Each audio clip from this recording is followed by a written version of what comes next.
Dear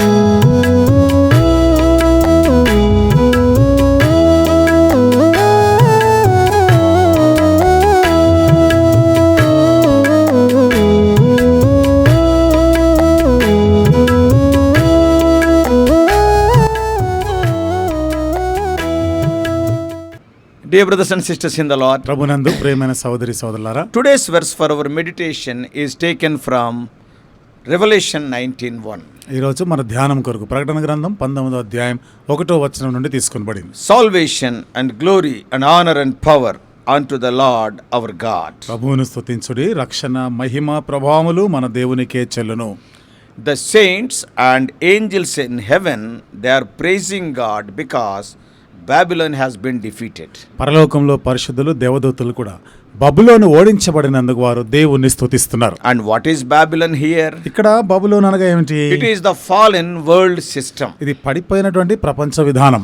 And they declare God as righteous judge who has rescued the corrupted earth from the evil rulers. వారు దేవుని ఒక తీర్పరిగా, అంటే నీతిగల న్యాయాధిపతిగా ఈ లోకం యొక్క చెడుతనం నుండి వాటి నుండి విడిపించిన వాడుగా అని స్తుతించారు. He has avenged the believers who were put to death under the antichrist reign. క్రీస్తు విరోధి యొక్క పాలనలో మరణానికి అప్పగించబడిన వారిని కూడా వారి ఎడల పగ తీర్చుకున్న ప్రతీకారం తీర్చుకున్నాడు ఆయన. And Revelation 19 begins with the phrase after these things. ప్రకటన గ్రంథం 19వ అధ్యాయము ఈ రీతిగా ఆరంభించబడింది. అటు తర్వాత లేదా ఈ సంగతులు జరిగిన తర్వాత. The phrase these things refers to the events of the previous chapter. ఈ సంగతులు అంటే అంతకుముందు అధ్యాయంలో జరిగిన సంగతుల తర్వాత. What has happened in the previous chapter? అంతకుముందు అధ్యాయంలో ఏం జరిగింది? The world system called Babylon is thrown down. Babylon అనేటువంటి ప్రపంచ విధానం అది కూలిపోయింది. With the demise of the world system, ఈ ప్రపంచ విధానం ఇది కూలిపోవటం ద్వారా and there came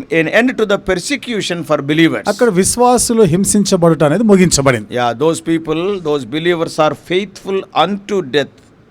ఆ విశ్వాసులైన వారు మరణం వరకు నమ్మకంగా ఉండిన వారు. They are faithful witnesses. వారు నమ్మకమైన సాక్షులు. Though they faced death in their life, they were so faithful. వారి జీవితంలో మరణం ఎదుర్కొన్న వాళ్ళు నమ్మకస్తులుగానే ఉండినారు. So this demise of the world system is the cause for great rejoicing in heaven. కాబట్టి ఈ ప్రపంచ విధానం కూలిపోయింది కదా, అందుకనే పరలోకంలో గొప్ప సంతోషం కలిగింది. We saw in Revelation 6:10. ప్రకటన గ్రంథం 6వ అధ్యాయం 10వ వచనంలో మనం చూస్తాం. The prayer of the martyrs is slain for their witnesses. అక్కడ హత సాక్షులు వారు సాక్షులుగా అక్కడ ఉన్నారు. వాళ్ళు for their witnesses, వారి సాక్ష్యం నిమిత్తం ఇచ్చిన సాక్ష్యమును బట్టి they are praying to the Lord. వారు దేవునికి మొరపెడతా ఉన్నారు. Lord, how long they are longing for justice to be applied to the murderers. ప్రభువా, ఎంత కాలము తీర్పు తీరుస్తారు, ఎదురు చూస్తా ఉన్నారు, వారిని చంపిన వారి ఎడల ప్రతీకారం తీర్చుకోవా. So justice has been brought upon the entire world system that has persecuted and slain God's faithful witnesses. దేవుని కొరకు నమ్మకమైన సాక్షులుగా ఉన్న వారిని చంపినటువంటి వారికి ప్రతీకార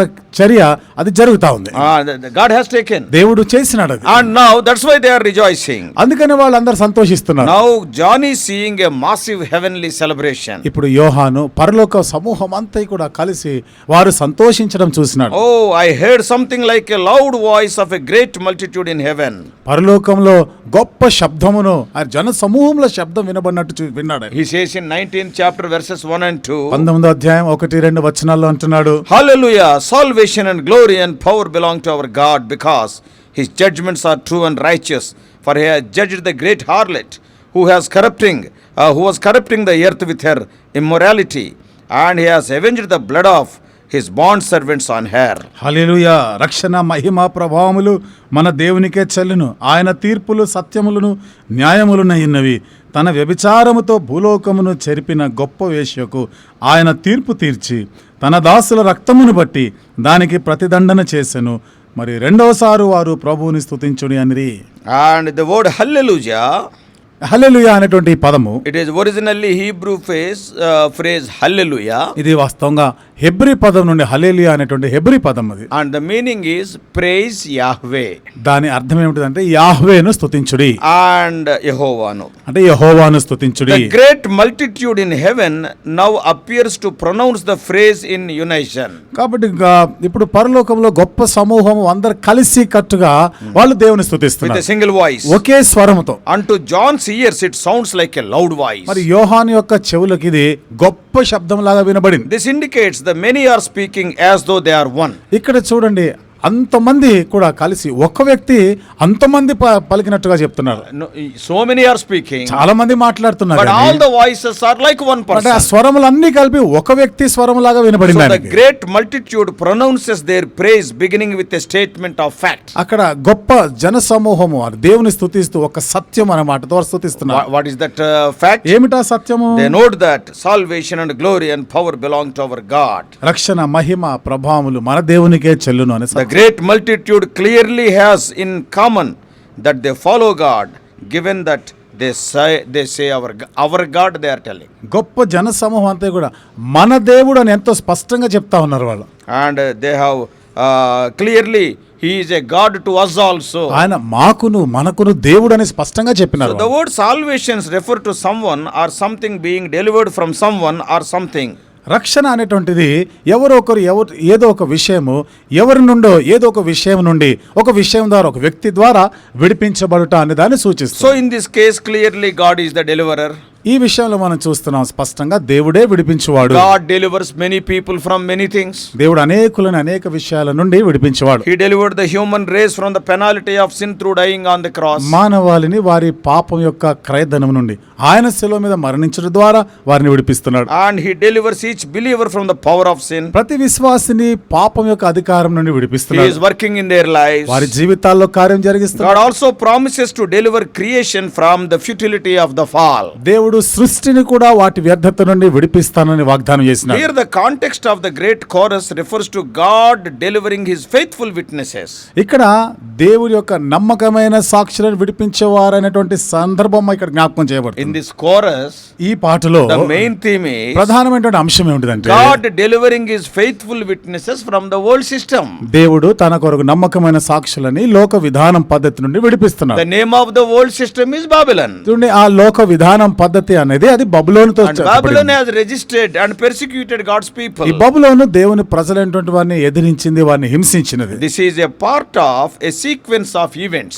ఇది వరుస క్రమంలో జరిగిన సంఘటనలోని ఒక భాగం. See, first of all, మొదటిదిగా Satan is removed from being the ruler of this world. సాతానుడు ఈ లోకాధికారిగా ఇప్పుడు తొలగించబడ్డాడు. John 12:31, యోహాను సువార్త 12:31, John 16:11, యోహాను సువార్త 16:11, Revelation 12:9 and 10. ప్రకటన గ్రంథం 12:9-10 వచనాలు. Some of these verses you can read later. తర్వాత ఈ వచనాలన్నీ కొన్నిటిని మీరు చదవండి. Secondly, రెండవది, not only Satan is removed as the prince of this world, ruler of this world. సాతానుడు ఈ లోకాధికారిగా వాడు తొలగించబడ్డ మాత్రమే కాకుండా Secondly, the రెండవది, world system is defeated. ఈ ప్రపంచ విధానం కూడా ఓడించబడింది. That is Revelation 18. అది ప్రకటన గ్రంథం 18వ అధ్యాయం. And that is what we are seeing. అదే మనం చూస్తా ఉన్నాం. Thirdly, మూడవది, Jesus descends and takes rule over the world. యేసు ప్రభువారు దిగి వస్తున్నారు, ఈ ప్రపంచాన్ని That పరిపాలిస్తారు. speaks of the millennial kingdom. అది వెయ్యేళ్ల రాజ్య పరిపాలన That గురించి is in మాట్లాడేది. Revelation 19th chapter 17-21. ప్రకటన గ్రంథం 19వ అధ్యాయం 17 నుండి 21 వచనాల్లో మనం చదవచ్చు. So in addition to salvation belonging to our God,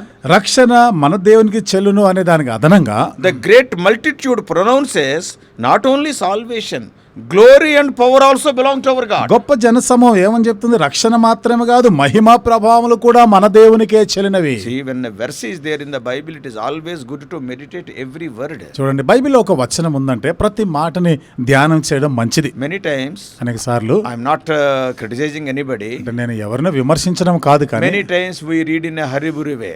అనేక పర్యాలు ఏదో తొందరపాట్లు ఆదరాబాదరాగా చదివేస్తుంటాం. Sometimes though we meditate, కొన్నిసార్లు మనం ధ్యానం చేసినా we కానీ meditate only some favorite portions. ఏదో కొన్ని మనకు నచ్చిన భాగాలనే ఎంపిక చేసుకొని చదువుతాం. And even when we meditate, even that favorite portion, ఆ మనకి నచ్చిన భాగాన్ని చదువుతున్నప్పుడు కూడా ధ్యానం even చేసేటప్పుడు in కూడా that verse also we will select one or two words and meditate, not the whole verse. ఆ వచనంలోని 1-2 మాటల్ని తీసుకుంటాం, వచనం అంతా పూర్తిగా కూడా ధ్యానం చేయం. So here it is not like that. కాబట్టి ఇక్కడ చూస్తే అట్లా కాదు అది. See, when you meditate the word of God, every word you have to meditate. దేవుని వాక్యం ధ్యానం చేసేటప్పుడు ప్రతి వచనం కూడా ధ్యానం చేయాలి. Why we are meditating?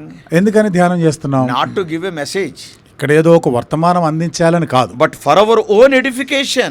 మన యొక్క క్షేమాభివృద్ధి కొరకే. Because it is written with the infinite wisdom of God. ఎందుకంటే ఇది దేవుని యొక్క అనంతమైన జ్ఞానంతో So రాయబడింది. here Lord can say salvation belongs to the Lord. ఇక్కడ చెప్పొచ్చు కదా, రక్షణ దేవునిది అని కూడా చెప్పేయచ్చు. రక్షణ యెహోవాది. రక్షణ యెహోవాది He has అని not stopped there. అంతటితో ఆగిపోలే. After salvation he is talking about glory and power. రక్షణ తర్వాత మహిమ ప్రభావం గురించి కూడా Then మాట్లాడుతున్నాడు. why he is writing like that? ఎందుకని అట్లా రాసినాడు? That's why you have to meditate glory and power also. ఆ కారణాన్ని బట్టి మహిమ ప్రభావం గురించి కూడా ధ్యానం చేయాలి. So every time when we meditate, let us not neglect even a dot also. మనం ధ్యానం చేసిన ప్రతిసారి కూడా గుర్తు పెట్టుకోండి, ఒక చుక్క కూడా, ఒక పొల్లు కూడా మనము దాన్ని విస్మరించాలి. So in addition to salvation belonging to our God, రక్షణ మన దేవునికి చెందినది అనే అది మాత్రమే కాకుండా దానికి అదనంగా the great multitude pronounces that glory and power also belong to our God. గొప్ప జనసమూహం ఏమని చెప్తా ఉంది? మహిమ ప్రభావములు కూడా మన దేవునికి చెల్లినవి. God has desired all to become a part of his family and come to know him by faith. దేవుడు అందరూ కూడా తన కుటుంబంలో భాగంగా అయ్యి విశ్వాసం ద్వారా ఆయనను ఎరిగి ఉండాలి అని Every కోరుతున్నాడు. one of us must understand this. మనలో ప్రతి ఒక్కరం కూడా ఈ విషయాన్ని మనం అర్థం చేసుకోవాలి. Therefore he has delayed his return. కాబట్టి ఆయనకు రాకడని ఆలస్యం చేస్తున్నాడు. But he delays no more. అయితే ఇంకా ఆలస్యం చేయడం. Now God is going through the process of setting all things right. ఇప్పుడు దేవుడు సమస్తమును చక్కబెట్టేటువంటి పరిస్థితిలో ఆ స్థితిలో ఉన్నాడు. Why? ఎందుకని? Because he has judged the great harlot who was corrupting the earth with her immorality. ఎందుకంటే గొప్ప వేశ్య తన వ్యభిచారంతో భూలోకం అంతటిని పాడు చేస్తున్న దాన్ని తీర్పు తీరుస్తున్నాడు. And he has avenged the blood of his bond servants on her. మరి తన యొక్క దాసులైన వారు రక్తమిచ్చి కొనబడిన దాసుల ఎడల ఆయన ప్రతీకారం తీర్చుకున్నాడు. And the great harlot may also represent the world system.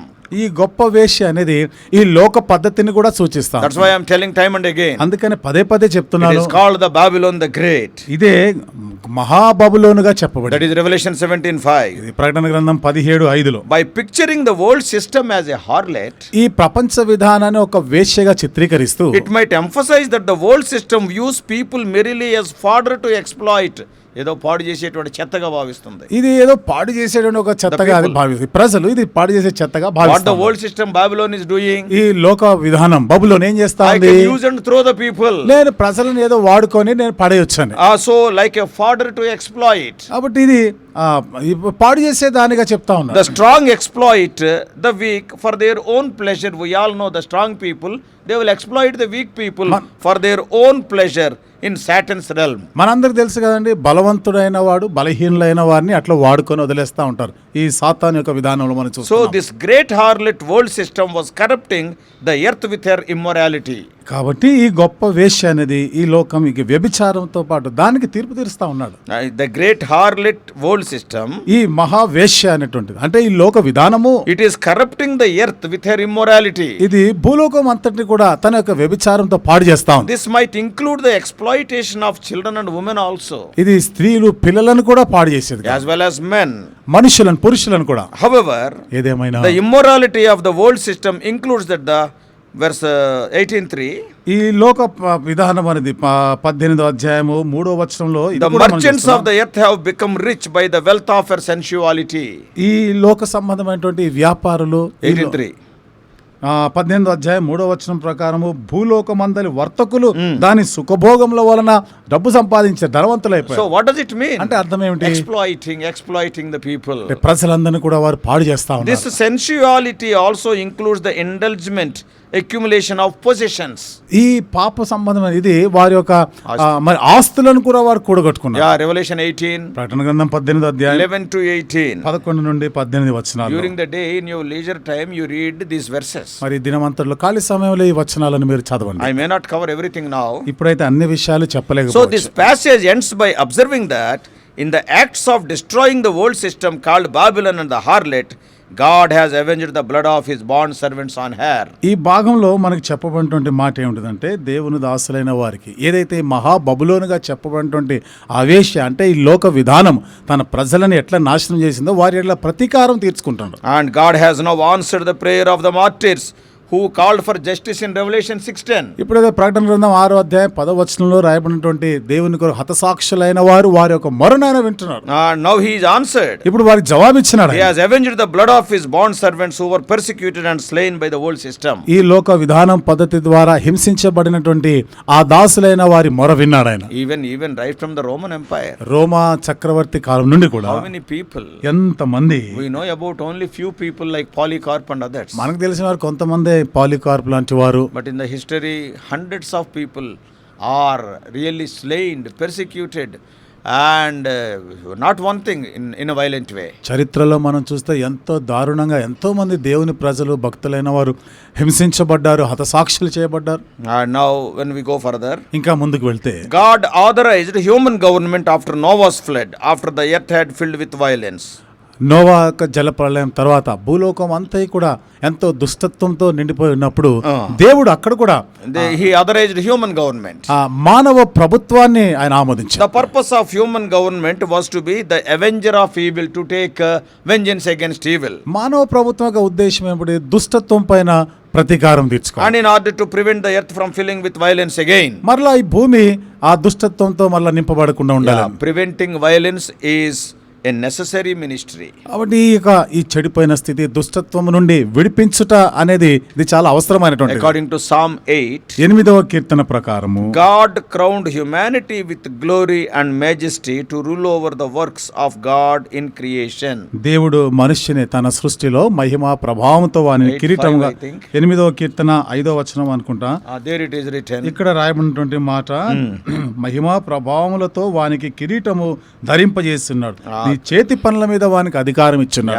So God has introducing the human government. ఇక్కడ దేవుడు మానవ ప్రభుత్వాన్ని ప్రవేశపెట్టాడు. Due to the fall of humanity, ఈ మానవత్వం పడిపోయి పతనమైన కారణాన్ని బట్టి Satan took reign of the earth and corrupted it with unrighteousness. సాతానుడు భూలోకం పైన తన అధికారం చలాయిస్తున్నాడు, ఈ భూమిని అంతా కూడా పాడు చేసినాడు. So instead of humans serving and loving one another according to God's design, దేవుని యొక్క ప్రణాళిక ప్రకారం మనుష్యుడు సాటి మనుష్యుని వాడు ప్రేమించేదానికి బదులుగా the world system under Satan encourages domination and exploitation. ఈ లోక విధానము సాతానుడు ఎట్లా ప్రోత్సహించాడంటే వాడు వారిపైన అధికారం చలాయించేవాడుగా. But by avenging the blood of his bond servant, అయితే తన దాసులైనటువంటి వారు తన రక్తం ఇచ్చుకున్న దాసులకి పక్షంగా ప్రతీకార చర్యగా those people who died, అంటే చనిపోయినటువంటి వారు avenging on behalf of them, వారి పక్షంగా ఆయన ప్రతీకారం తీర్చుకుంటున్నాడు. God is taking a major step toward giving just due for the wrongs done. He is rewarding the wrongs. చూడండి, అక్కడ జరిగినటువంటి ఆ తప్పు ఏదైతే జరిగిందో వారికి ఆయన ప్రతిఫలం ఇస్తా ఉన్నాడు. And also beginning the restoration of all things. సమస్తమును మరలా సమకూర్చడం For ఆరంభించాడు. the earth to be a place in which righteousness dwells. ఆ భూమి మీద మరలా నీతి నివసించే స్థలంగా ఉండలాగా. After avenging those martyrs, ఆ హతసాక్షులకి ప్రతీకారం తీర్చుకున్న తర్వాత righteousness will dwell because 1000 years reign will start. నీతి ఏలుబడి చేస్తుంది. ఎందుకని 1000 ఏళ్ల పరిపాలన అక్కడ So ఆరంభించబడుతుంది. God has now judged the great harlot who was corrupting the earth with her immorality. ఇప్పుడు దేవుడు ఆ మహా బబులోన్ అనేటువంటి ఆ వేశ్య భూలోక మొత్తాన్ని పాడు చేస్తున్న ఆ వేశ్యపై ప్రతీకారం Now he is తీర్చుకున్నాడు. clearing the way to restore the earth to become all it was intended to be and more. ఇప్పుడు భూలోకం అంతా ఏ విధంగా ఉండాలని ఆయన ఆశించాడో ఆ స్థితికి ఆ పూర్వ స్థితికి మరలా ఆయన తీసుకొని So వస్తున్నాడు. dear brothers and sisters, కాబట్టి ప్రియమైన సోదరి the సోదరులారా, coming of the Lord is very near. ప్రభు రాకడ చాలా సమీపంగా ఉంది. The major emphasis of Revelation is to urge believers to be faithful. ప్రకటన గ్రంథంలో ప్రధానంగా నొక్కి చెప్పేది విశ్వాసులు నమ్మకస్తులుగా ఉండాలి. And because of the immense rewards God will give to those who are faithful witnesses. ఎందుకంటే దేవుని కొరకు నమ్మకమైన సాక్షులైన వారికి తప్పక ఆయన ప్రతిఫలం ఇవ్వబోతున్నాడు. So do not fear death, loss or rejection. అందుకనే మరణమైన నష్టమైన తృణీకారంకైనా కానీ భయపడకూడదు. Therefore let us be more faithful to God in these end days and safeguard our faith. కాబట్టి అంత్య దినాల్లో దేవునికి మరెక్కువగా నమ్మకస్తులంగా ఉంటూ మన విశ్వాసాన్ని కాపాడుకుందాం. May God help us. దేవుడు మనకి సహాయం He is చేయను going to గాక. come very quickly. అతి త్వరలో ఆయన వస్తున్నాడు. We are going to see the righteousness once again reigning the earth for 1000 years. మరొక పర్యాయము భూమి మీద నీతి 1000 ఏళ్ళు పరిపాలన నీతి ఏలుబడి చేయడం మనం చూస్తాం. Is it not a joyful thing? Ordinary people like you and me will be a part of the training. ఇది సంతోషకరమైన వార్త కదా. సామాన్యమైన సాధారణమైనటువంటి మనము ఆయనతో పాటు రాజ్యం ఏలబోతున్నాం. Let us pray. ప్రార్థన చేసుకుందాం.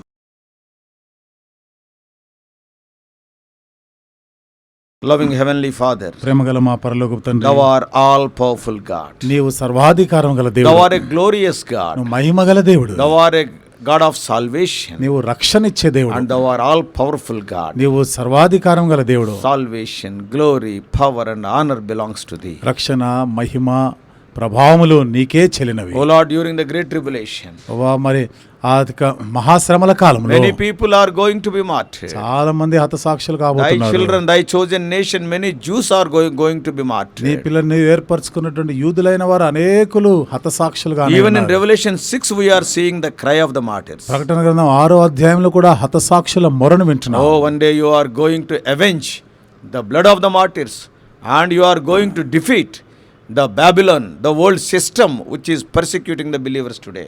ఒక దినాన్న నీ కొరకై హతసాక్షులైన వారికి ఎడల ప్రతీకారమును తీర్చుకునేవాడివి. ఈ మహాబబులోను వేశ్యగా పిలువబడిన దానికి తీర్పు తీర్చినే ఉన్నావు. Thou art a righteous judge. నీవు నీతిగల న్యాయాధిపతి. And after that judgment is over, ఆ తీర్పు అయిపోయిన తర్వాత O Lord, thou art going to establish thy kingdom 1,000 years reign. నీ రాజ్యం 1000 ఏళ్ల పరిపాలన స్థాపించనే ఉన్నావు. Righteousness will be there. అక్కడ నీతి ఏలుబడి చేస్తుంది. If we live for you today, ఈ దినం మీ కొరకే మేము tomorrow జీవించాలి. we will be the part of that 1,000 years reign. రేపటి దినం ఆ 1000 ఏళ్ల పరిపాలనలో వాటిలో మేము భాగమే Thou will ఉంటాం. be crowning us. నీవు మా కిరీటం Thou will be ధరించిన enthroning us. నీవు మమ్మల్ని Oh సింహాసనాసీనులుగా Lord, we will చేయనున్నావు. rule with you for 1,000 దేవా, years. మేము మీతో పాటు 1000 ఏళ్ల పరిపాలన చేయనై ఉన్నాం. It is beyond our imagination. ఇదంతా కూడా మా ఊహకు మించినది. Even we cannot dream of it. దీని కలనైనా కనలేము. What a glorious future for the one who leads a overcoming life today. జయ జీవితం ఈ దినాన జీవించే వారికి ఎంత మహిమాయుక్తమైనటువంటి భవిష్యత్తు ఉంది. Oh Lord, give us more burden to live for you. అవ్వ, మీ కొరకే మేము జీవించాలని ఇంకా అధికమైన భారమే ఉంటుంది. Persecution will be there. హింసలు ఉంటాయి. Even within the church, so many enemies. సంఘం లోపల కూడా ఎంతో మంది శత్రువులు ఉంటారు. Help us to be more tolerant అవ్వ, మేము ఇంకా ఎక్కువ సహనం కలిగి ఉండే వారుగా సహాయం and చేయండి. lead our life in a victorious way. మా జీవితాలను ఎంతో విజయవంతమైన జీవితం జీవించడానికి సహాయం చేయండి. We do pray in the victorious name of our Lord and Savior Jesus Christ. మా ప్రభువును రక్షకుడైన యేసుక్రీస్తు వారి యొక్క విజయశాలి అనే నామంలో ప్రార్థించి వేడుకుంటున్నాము తండ్రి. Amen.